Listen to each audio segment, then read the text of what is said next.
नमस्कार, आप देख रहे हैं बिहार टिक्स। कवर स्टोरी में आज चीन की वह बात जिससे भारत के हर घर का बजट बिगड़ गया है। कोरोना वायरस महामारी के कारण लगाई गई पाबंदियों की वजह से कई लोगों को रोजगार से हाथ धोना पड़ा है। काम बंद होने से वह अपने गांव की ओर लौट गए हैं। वहीं लॉकडाउन के बीच बढ़ती महंगाई लोगों की कमर तोड़ रही है। डेली यूज में प्रयोग किए जाने से लेकर खाद्य तेल तक काफी महंगे हो गए हैं। तेल की बढ़ी कीमत ने भोजन का जायका बिगाड़ दिया है। इससे गृहिणियां परेशान हैं। लोगों के लिए घर का खर्च चलाना भी मुश्किल हो रहा है। महंगाई के इस दौरान बस किसी तरह से लोग जीवन यापन करने में जुटे हुए हैं। चीन ने बिगाड़ा हर घर का बजट। पड़ोसी देश चीन की वजह से देश की सीमा पर पहले ही तनातनी है। अब उसके कारण घर का बजट भी बिगड़ रहा है। चीन में खाद्य तेलों की खपत बढ़ने से अंतर्राष्ट्रीय स्तर पर खाद्य तेलों की कीमतों में उछाल आया है, जिसका सीधा असर भारत के घरेलू बाजार पर पड़ा है और आम आदमी का बजट बिगड़ गया है।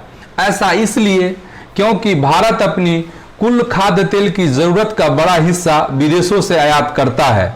चीन में बढ़ती खपत से अंतर्राष्ट्रीय स्तर पर आए उछाल से घरेलू बाजार में भी कीमत बढ़ी है। भारत में चरम पर है महंगाई। भारतीय बाजारों में खाद्य तेलों की कीमतें 170 से 180 रुपये प्रति लीटर से 200 रुपये प्रति लीटर तक पहुंच गई है। इससे किचन के साथ साथ नाश्ते में इस्तेमाल होने वाली चीज़ों के दाम भी बढ़ गए हैं। क्या कहते हैं खपत और आयात के आंकड़े। The central organisation for oil industry and trade के अनुसार अनुमानतः भारत में प्रतिवर्ष लगभग 2.5 करोड़ लीटर खाद्य तेल की खपत होती है। अपने घरेलू उत्पादन से भारत इसमें से केवल 90 लाख लीटर के आसपास की जरूरत पूरी कर पाता है।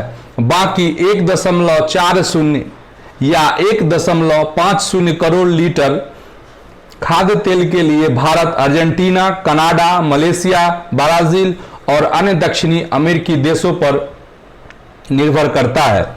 भारत अपनी कुल खाद्य तेलों की जरूरत का 70% हिस्सा विदेशों से आयात करता है, जिसके लिए भारत भारी कीमत चुका रहा है।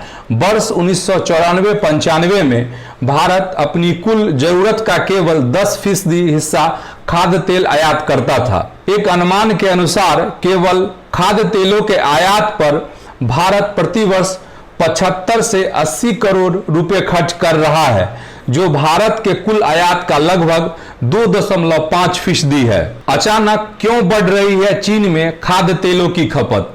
दरअसल चीन की विशाल आबादी के खान पान में बदलाव आ रहा है। सामान्य तौर पर चीन के समाज में उबले भोजन की प्रमुखता थी, लेकिन अंतर्राष्ट्रीय खान पान का चलन बढ़ने से वहां अब तले भोजन की खपत बढ़ रही है। ऐसे में अपनी जरूरत को पूरा करने के लिए चीन अंतर्राष्ट्रीय बाजार से तेल खरीद रहा है, जिसके कारण कीमतें बढ़ रही हैं। आपको बता दें कि खान पान में बदलाव के कारण केवल चीन में ही नहीं, भारत में भी खाद्य तेलों की मांग बढ़ी है। क्या है सरकार की योजना? भारत अपनी कुल खपत का लगभग 30% खाद्य तेल उत्पादित करता है। सरकार की योजना है कि अगर भारत के खाद्य तेल का उत्पादन वर्ष 2025 से 2030 तक बढ़ाकर 3 गुना कर दिया जाए तो देश को इस मामले में आत्मनिर्भर किया जा सकता है। इसके लिए सरकार खाद्य तेलों की खेती का रकबा बढ़ाने के साथ जीएम सीड्स का इस्तेमाल करने पर भी विचार कर रही है। आपको हमारी कवर स्टोरी कैसी लगी, आप हमें कमेंट कर जरूर बताएं। अगर आपने हमारे चैनल बिहार टिक्स को सब्सक्राइब नहीं किया है तो उसे जरूर सब्सक्राइब कर लें। आप हमें फेसबुक, ट्विटर और इंस्टाग्राम पर भी फॉलो कर लें। धन्यवाद।